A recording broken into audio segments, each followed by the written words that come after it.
राजेश एक बड़ा बिजनेसमैन था। वह अपने परिवार, पत्नी कविता और 2 बच्चों के साथ मुंबई में रहता था। शहर की चकाचौंध और व्यस्त जिंदगी में वह इतना उलझ गया था कि उसे अब गांव की गलियां, पुराना घर और वहां रहने वाली बूढ़ी माँ बस यादों में ही नजर आती थी। राजेश की माँ शारदा देवी अब अकेली गांव में रह रही थी।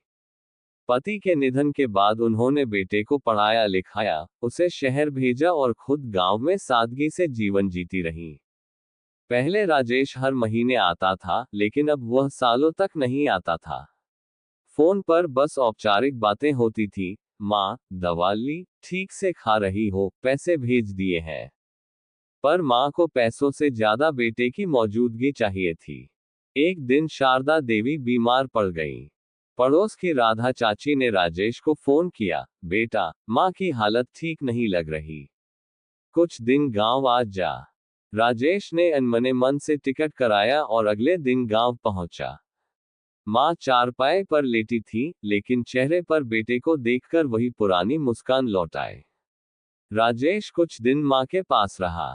माँ ने कमजोर होते हुए भी रसोई में जाकर उसके लिए पराठे, खीर और अचार बनाना चाहा।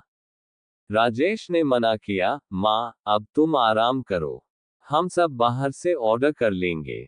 लेकिन माँ जिद पर अड़ी रही। और फिर एक दिन सुबह माँ ने अपने कांपते हाथों से राजेश के लिए आलू के पराठे बनाए। वही स्वाद, वही प्यार, वही बचपन। राजेश ने पहला कौर मुंह में रखा और एक पल के लिए सब कुछ ठहर गया। उसकी आंखों में आंसू आ गए। उसने माँ का हाथ पकड़ते हुए कहा, माँ, तुम्हारे हाथ का स्वाद कहीं नहीं मिलता।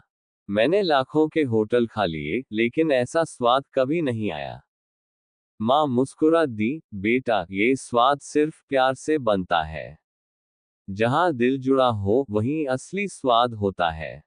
उस दिन राजेश को समझ आ गया कि वह क्या खो रहा था।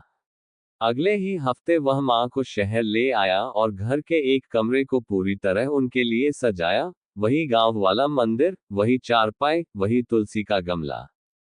अब जब भी राजेश ऑफिस से लौटता, सबसे पहले माँ के पास जाकर बैठता। माँ फिर से खिलने लगी, जैसे किसी पौधे को पानी मिल गया हो। जीवन की दौड़ में माँ बाप को कभी न भूले। उनके साथ बिताया गया समय ही सबसे अनमोल होता है। पैसा दोबारा कमाया जा सकता है, लेकिन माँ का साथ दोबारा नहीं मिलता।